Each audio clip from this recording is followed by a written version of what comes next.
అందరికీ నమస్కారం. నేను మీ అనుపమ. ఇక శ్రీకృష్ణ తులాభారం ఘట్టము సంఘటన ఒకసారి గుర్తు చేసుకుంటూ ఉంటే ఎవరి మీద గెలిచారు? ఈ అర్హత రుక్మిణికే ఉంది చెప్పాలి అంటే భక్తి మార్గంలో. కాకపోతే సత్యభామ చాలా ప్రేమ, అంటే కృష్ణుడి ప్రేమ మొత్తం కూడా సత్యభామ ఒక్కతే తనకు కావాలి అని అనుకుంటూ ఉండేటటువంటి ఒక స్వభావం అన్నమాట.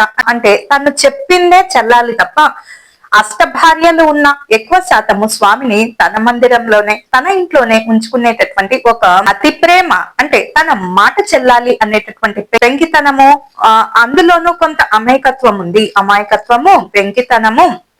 చిన్నపిల్లలు ఎలా అయితే ఇది నాకు కావాలంటే కావాలి లేకపోతే నేను ఏడుస్తాను అని మారం చేస్తూ ఉంటారు కదా, అదనమాట సత్యభామలో ఉండేటటువంటి, అంటే బాల్యావస్థలో ఉందనే చెప్పాలి. శ్రీకృష్ణ భగవానుడు అంత ప్రియసఖిగా అష్టమంది భార్యలు ఉన్నా 16,000 మంది గోపికలు ఉన్నా ఎంతమంది ఉన్నా సత్యభామకు ఎక్కువ సమయాన్ని ప్రేమను కేటాయించాడు.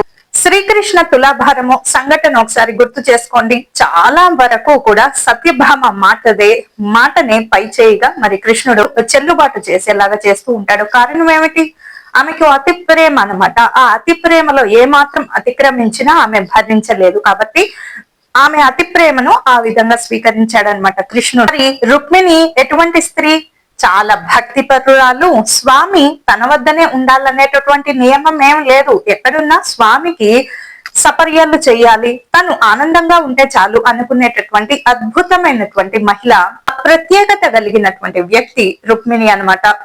మరి రుక్మిణి చాలా భక్తురాలు. ఎప్పుడు కూడా తులసి కోటకు పూజ చేయడము, స్వామిని ఆరాధించడము, కృష్ణుని ఆరాధించడం, విశేషంగా కేవలం భర్తనే కాదు దైవంగా పూజించేది. కాబట్టి ఎంతమంది అష్టభార్యలు ఎంతమంది ఉన్నా కూడా సత్యభామకు ఎక్కువ సమయం కేటాయించడానికి కారణము ఆమె పెంకితనము లేదా అతి ప్రేమ. దానిని భగవంతుడు స్వీకరించడము. ఇలాగే ఉండాలని ఎక్కడా చెప్పబడలేదు. ఆయా కారణాలు బట్టి ఆయా సందర్భాలు బట్టి మనిషి ప్రవర్తనను కూడా భగవంతుడు స్వీకరిస్తాడేమో అన్నదానికి సత్యభామ ప్రేమ ఒక నిదర్శనము. మరి ప్రేమ గొప్పదా భక్తి గొప్పదా అంటే ఎలా చెప్పాలి? ఒకసారి శ్రీకృష్ణ తులాభారం సంఘటన ఒకసారి గుర్తు చేసుకోండి. అంటే నారదుడు మరి స్వామి నీ విధేయుడు కావాలంటే, నీ మాట వినాలంటే మరి ఆయనను సరితూగేటటువంటి బంగారం కాని ఆభరణాలు గాని ఆ తూకంలో వేసి స్వామిని నీ విధేయుడుగా చేసుకునేటటువంటి షరతు పెడుతూ ఉంటాడు నారద మహర్షి. ఆ ప్రకారమే వెనక ముందు ఆలోచించకుండా భగవంతుణ్ణి ఎవరైనా తూచగలరా? ఆ బరువుకు సమానమైనటువంటిది ఏది లేదు. ఏమీ లేదు. అంటే భక్తికి సమానమైనటువంటి ఆస్తి గాని అంతస్తులు గాని లేనే లేవు ఈ సృష్టిలో. కాబట్టి తులాభారం వేస్తున్నప్పుడు ఎంత బంగారం వేసినా, ఎన్ని బారులు బంగారం వేసినా, వెండి వేసినా, వజ్రాలు వేసినా స్వామి తూగడాయే. ఆ బరువుకు స్వామి బరువు తూగట్లేదు. మరి ఏమిటా పరిస్థితి అని చెప్పి రాజ్యంలో ఉండేటటువంటి అన్ని రకాల వస్తువులు పెట్టేసిందట సత్యభామ. ఇక అయ్యో స్వామి ఇంత బరువు ఉన్నారా ఏమి స్వామి, మీరు ఎంత వేసినా కూడా మీరు తూగడం లేదు అని చెప్పి ఇంత బాధపడి కన్నీళ్లు పెట్టుకుందంట సత్యభామాదేవి. మరి ఎలా? ఒకవేళ తూచేటటువంటి ఏ పరికరాలు గాని బంగారం గాని లేకపోతే మళ్ళీ నారదుడికి ధారపోయాలి కదా స్వామిని. లేదా నారదుడు వేలం పెట్టి మరి బజార్లో వేలం పెడతానని చెప్పి భయపెడుతూ ఉంటాడు. ఇదంతా నిజంగా భగవంతుణ్ణి తూచేటటువంటి సంపద గాని ఆస్తి గాని ఎవరి దగ్గర మాత్రం ఉంది? అదంతా అవివేకం కదూ.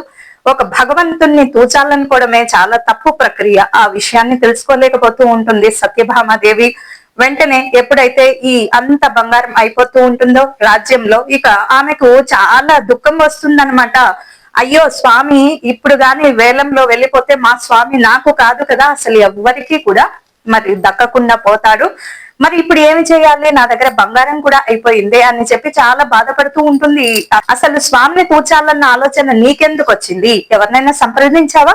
ఇలా తూచుతున్నాను అని చెప్పేసి నువ్వేమీ సంప్రదించకుండా నీ ఇష్టానుసారం ప్రవర్తించావు కాబట్టి ఫలితం కూడా నువ్వే అనుభవించు, మరి అంతా కూడా నువ్వే చెయ్యి అని చెప్పి చాలా ఏడుస్తూ ఉంటే నారద మహర్షి చాలా ఏడుస్తుంటే ఈమె ఆర్తనాదం వినలేక, సరే నీకు తూచేటటువంటి ఒక వస్తువు ఉంటుంది, ఆవిడ దగ్గరికి వెళ్ళు, ఆవిడ దగ్గర అది తీసుకుని రండి, నీ స్వామి సరి సమానంగా తూగుతారు అంటే ఎవరు అని చెప్పి అడిగితే రుక్మిణి దగ్గరికి వెళ్ళండి, అక్కడ వెళ్తే ఆమె భక్తురాలు కాబట్టి ఆమె మీకు ఏ వస్తువు అయితే ఇస్తుందో ఆ వస్తువుతోనే స్వామి తూగుతాడు తప్ప నీ వేల కొద్ది బంగారం తోటి స్వామి అని తూగడు అని చెప్పేసరికి మరి ఇంత తిట్టానే ఇంత దూషించానే పూర్వము నా మాట వింటుందా రుక్మిణి అని చెప్పి చాలా బాధపడుతూ ఉంటుందంట సత్యభామాదేవి. అప్పుడు వెంటనే నారదుడు అంటాడంట కదా, రుక్మిణీదేవి చాలా మంచిది, శత్రువుని కూడా తప్పు చేసినా కూడా మళ్ళీ అక్కున చేర్చుకుంటుంది, పోనీలే మనవాడే కదా అని చెప్పి అంతటి ఉదారమైన స్వభావం అంటే రుక్మిణీ దేవిది. కాబట్టి మీరేం సంశయించకండి, మీరు వెళ్ళండి రుక్మిణి దగ్గరికి అని చెప్పగానే ఇలా జరిగిన విషయం అంతా కూడా చెప్తూ ఉంటుందంట సత్యభామదే రుక్మిణికి, అక్క మరి నువ్వు గాని వచ్చి సరితూగేటటువంటి వస్తువు ఏదో వేస్తే కాని ఇది స్వయాన నారదుడు స్వామి స్వయంగా మీకు చెప్పమన్నారు, విన్నవించమన్నారు, మరి ఆ ఒక్క వస్తువు ఏంటో నాకు అర్థం కావడం లేదు అని చెప్పగానే ఆమె మహాభక్తురాలు, స్వామికి విధేయురాలు. అంటే భర్త నా దగ్గరే ఉండాలి, నేనే ప్రేమను అనుభవించాలన్నది ఏమీ లేదు ఆమెకి ప్రేమ అంటే చాలా రకాలుగా వ్యక్తం చేయొచ్చు. దగ్గరగా ఉంటేనే ప్రేమ కాదు, దూరంగా ఉన్న ఆరాధించడం కూడా ఒక దానికన్నా ఎక్కువ ప్రేమ, ఆరాధనే పెద్ద ప్రేమ. కాబట్టి ఆ విషయాన్ని తెలుసుకోలేకపోతుంది సత్యభామాదేవి. ఎంతసేపు నా దగ్గరే ఉండాలని అనుకుంది తప్ప అసలు ఆయనకేం కావాలనేది ఎప్పుడూ గ్రహించలేదు. కాబట్టి భక్తే ప్రధానమైనది, భక్తికి మించినటువంటి ఆస్తి గాని విలువైనటువంటి సంపదలు గాని సృష్టిలోనే లేవు, అసలు వెతికినా దొరకవు కూడా. కాబట్టి ప్రేమ కన్నా భక్తే ప్రాధాన్యత, భక్తికి ఉన్నటువంటి విలువ అంతా ఇంత కాదు సుమ. కాబట్టి ఎప్పుడైతే రుక్మిణీదేవి దగ్గరకు సత్యభామ వెళ్ళిందో, అక్క ఇలా మరి నాథుణ్ణి వేలం వేస్తే ఎవ్వరికీ దక్కకుండా పోతూ ఉంటాడు, పైగా చాలా అవమానం జరుగుతుంది, నేను ఈ అవమానం భరించలేను అని చెప్పినప్పుడు మరి స్వయాన స్వామి అలాగే నారదుడు ఇద్దరు కలిపి నిన్ను తీసుకుని రమ్మన్నారు, వీరిద్దరు కూడా నీ పేరు చెప్పారు అని అనగానే స్వామి పేరు చెప్పగానే పులకరించిపోతూ ఉంటుందట రుక్మిణీదేవి. ఇక వెంటనే అయ్యో స్వామి నన్ను తీసుకుని రమ్మన్నారా అని ఆలోచించింది తప్ప తన భక్తి ఏ పాటిదా అని అప్పటికీ ఆలోచించలేదు ఆవిడ. కాబట్టి భక్తురాలే, కాకపోతే తన భక్తి అంటే అంత విశేషంగా ఉందని భగవంతునికే బాగా తెలుసు ఆమె భక్తి గురించి. కాబట్టి ఆ భక్తి తన్మయత్వంలో సరే స్వామిని చూడాలన్న కోరికే తప్ప నేను గొప్ప అని చెప్పుకోవాలని నిరూపించుకోవాలని ఆమెకి ఎక్కడా లేదు. అందుకే అంత భక్తురాలైంది. ఎప్పుడు కూడా ఆధిక్యత మంచిది కాదు, స్నేహభావం ఉండాలి. అలాగే భక్తి ప్రాధాన్యత, ప్రేమ కన్నా కూడా భక్తికే ఎక్కువ విలువ ఉంటుంది. భక్తికి సమానమైనటువంటి సంపద గాని బంగారం గాని వజ్రాలు గాని ఈ సృష్టిలోనే లేవు. కాబట్టి ఎప్పుడైతే మరి తన పాదాలని ఆశ్రయిస్తూ ఉంటుంది సత్యభామాదేవి వెళ్ళి, అక్క ఇప్పుడు గాని నువ్వు సరిగ్గా రాకపోతే మన దేవుడు పతిదేవుడు ఇక వేలంలో వెళ్ళిపోతాడు, దయచేసి ఒకసారి రా అని చెప్పి ఏడుస్తూ ఉంటుందట సత్యభామాదేవి, ఏడుస్తూ ఉంటుంది. ఇక వెంటనే తులసి మాత దగ్గరికి వెళ్ళి ఒక తులసి దళం తీసుకొని అలా పద చెల్లి మరి వెళ్దాము స్వామిని కాపాడడానికి, తెచ్చుకోవడానికి. స్వామిని మనం కాపాడేదే ఉంది, ఆయనే మనల్ని కాపాడుతాడు, ఇదంతా ఒక లీల, ఒక మహిమ, ఈ మాత్రం తెలియదా, కన్నీళ్లు తుడుచుకో అని చెప్పి అతని కృష్ణుడి దగ్గరికి తులాభారం వేసేటటువంటి ఆ ప్రదేశానికి వెళ్ళి, స్వామి ఏమిటి లీల నీకు, నిన్ను తూచేటటువంటి మరి అంత గొప్ప వాళ్ళమా మేము, నీ నీడలో బ్రతికే వాళ్ళం మేమంతా కూడా, ఎందుకు ఇంత పరీక్షిస్తున్నారు? సత్యభామకు తను చేసిన తప్పు తెలిసి వచ్చింది కదా, ఇక చాలించండి స్వామి, చాలా ఏడిచింది ఇప్పటి వరకు, ఇక చాలించండి అని చెప్పంగానే ఈ తులసి దళము ఆ తూకంలో వేసిందట రుక్మిణీదేవి. వెంటనే స్వామి బరువుకు సమానంగా వెళ్ళి ఆ త్రాసు అనేది సరి సమానంగా తూచేటటువంటి మరి ఆ పని అప్పటికి జరిగింది. ఇప్పుడు ఏమర్థం అవ్వాలి, మరి ఎన్ని కిలోల బంగారం వేసినా ఎన్ని కిలోల వెండి వేసిన ఆ త్రాసులో స్వామి తూగడాయే, ఒక్క తులసి దళం వేయగానే తూగాడట. కారణం ఏమిటి? ఆయనకు కావాల్సింది పెద్ద అలంకారాలు లేకపోతే ప్రేమ, వల్లమాలిన ప్రేమ, ఇవి కొంత మాత్రమే. ఆయనకు చాలా ఇష్టమైంది ఏమిటి? చాలా ఇష్టమైంది ప్రేమ. అంటే అసలు ఏమి ఆశించకుండా నిష్కల్మషమైనటువంటి ప్రేమ. చిన్నపిల్లలు ఏ విధంగా ప్రేమిస్తారు? వాళ్ళ అమ్మను గాని నాన్నను గాని ఏమైనా ఆశిస్తారా వాళ్ళు? అటువంటి ప్రేమ కావాలి స్వామికి. ఆ ప్రేమ ఎక్కడ ఉంటుందో అక్కడ వాళ్ళ దగ్గరికి వెళ్ళిపోవడము లేదా వారిని స్వీకరించడం అనేది చేస్తూ ఉంటాడు. కాబట్టి ఈ కథ ద్వారా శ్రీకృష్ణ తులాభారం అనే కథ ద్వారా మనకు తెలుస్తుంది ఏమిటి? ఆధిక్యత ఏమీ పని చేయదు, ఆధిక్యత కొంతవరకే పనిచేస్తుంది. ప్రేమ అలాగే భక్తి మాత్రమే చిరస్థాయిగా ఉంటుంది. కాబట్టి ఎవరినో శాసిద్దామనో లేదా నేనే గొప్ప అనుకునేటటువంటి బుద్ధి వక్ర బుద్ధి అన్నమాట. అది ఎక్కువ కాలం నిలబడదు. భక్తి ఏదైతే ఉంటుందో అది ప్రేమను కూడా అధిగమిస్తుంది. అంటే ప్రేమ కొంతవరకే ఉంటుంది, భక్తి తారాస్థాయికి వెళ్తుంది. కాబట్టి ప్రేమ కన్నా కూడా భక్తే ముఖ్యము అనేటటువంటి ఒక నానుడి, ఒక సూచిక మనకు ఈ విషయం నుంచి మనకు అవగతం అవుతూ ఉంటుంది. అందుకే శరణాగతి చెయ్యాలి. స్వామి, నువ్వు తప్ప నన్ను అంత బాగా ఎవరు చూడలేరు, నన్ను నువ్వు తప్ప అంత బాగా ఎవరు అర్థము చేసుకోలేరు అని చెప్పి స్వామికి శరణాగతి, సరెండర్ చేయాలి. అప్పుడు ఈ లోకమంతా మీకు వ్యతిరేకంగా ఉన్న ఒక స్వామి, దేవుడు, భగవంతుడు, ధర్మము, దైవంని వెనకుందనుకోండి, మిమ్మల్ని ఎవ్వరు ఏమీ చేయలేరు. పైగా ఎవరన్నా ప్రత్యర్థులు వచ్చినా వాళ్ళే అవమానపడి తిరిగి వెళ్ళిపోతూ ఉంటారు, వీళ్ళతో మనకెందుకు అని చెప్పి. అలా ఉండాలి ధర్మం అంటే, దైవ భక్తి అంటే. ఈ తేడాను తెలుసుకుంటే చాలా మంచిది. ప్రేమ చాలా మంచిదే, ప్రేమను కాదని ఎవరన్నా గలుగుతాము. ప్రేమ కన్నా ముఖ్యమైనది ఏమిటో తెలుసా? భక్తి, దైవ భక్తి. ఆమె భగవంతుని నమ్మింది, లేదా ఆయన భగవంతుని నమ్మాడు అని చెప్పి పెద్దవాళ్ళు అంటూ ఉంటారు కదా. ఆ నమ్మకాన్ని ఎప్పుడూ కూడా భగవంతుడు నిలబెట్టుకుంటూ ఉంటాడు. 100 సమస్యలు రానివ్వండి, ఒక దైవ భక్తి ఉందనుకోండి, ధర్మము దైవం మీ పక్షాన ఉంటే ఎవ్వరు ఏమీ చేయలేరు. పాండవులు 5గురే, కౌరవులు 100 మంది. మరి గెలిచారా కౌరవులు? మరి 100 మంది ఉన్నారు, గెలవాలిగా, గెలవలేదు. కారణం ఏమిటి? వారి దగ్గర ధర్మము లేదు, మంచితనము లేదు, భక్తి కూడా లేదు, దైవ బలం కూడా లేదు. కాబట్టి ఎప్పుడు కూడా దైవాన్ని ఆశ్రయించండి. మీరు 5గురు ఉన్నారా, ఒక్కరున్నారా అన్నది సమస్య కానే కాదు. చాలా మంది ఉంటే గెలుస్తాము, తక్కువ మంది ఉంటే ఓడిపోతామని ఎక్కడా కూడా రాయలేదు, ఎవరు కూడా చెప్పలేదు, ఏ గ్రంథంలో కూడా రాయలేదు. మీరు ధర్మాన్ని, దైవాన్ని ఆశ్రయించారా లేదా? అలా ఆశ్రయించిన వాళ్ళు ఎవరైనా సరే మీ జోలికి ఎవరు వచ్చినా ఓడిపోతూ ఉంటారు, అనవసరంగా వస్తే. అదే స్నేహభావంతో వస్తే మంచిగా మిత్రత్వం అనేది ఏర్పడుతూ ఉంటుంది. ఇదండి శ్రీకృష్ణ తులాభారం గురించి కొంచెం సేకరణ. మరి ఎలా ఉందో కామెంట్ చేయండి. లోక సమస్త సుఖినో భవంతు, సర్వే జన సుఖినో భవంతు. అసలు ఈ తులాభారం అనేటటువంటి మరి ఈ పని, ఈ ఆలోచన ఎవరిచ్చారు? అసలు సత్యభామ అడిగిందట.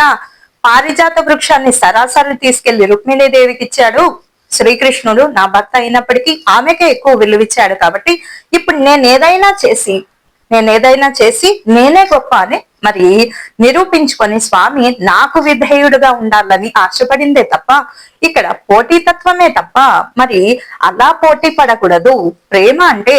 ప్రేమ ఎప్పుడు ఇవ్వటమే కానీ లాక్కోవడం కాదు. నిజంగా ప్రేమించిన వాళ్ళు ఇస్తూ ఉంటారు, లాక్కోరు, అడగరు. ఏది కూడా ఆధిక్యత కావాలి, నాకు పదవి కావాలి, నువ్వు నా దగ్గరే ఉండాలని ఎప్పుడూ కూడా అడగరు. కాబట్టి నిజమైన ప్రేమ ఏంటి? వాళ్ళు బాగుంటే చాలే, ఎక్కడుంటే ఏం అని అనుకుంటారు చూడండి, అది నిజమైన ప్రేమ అంటే.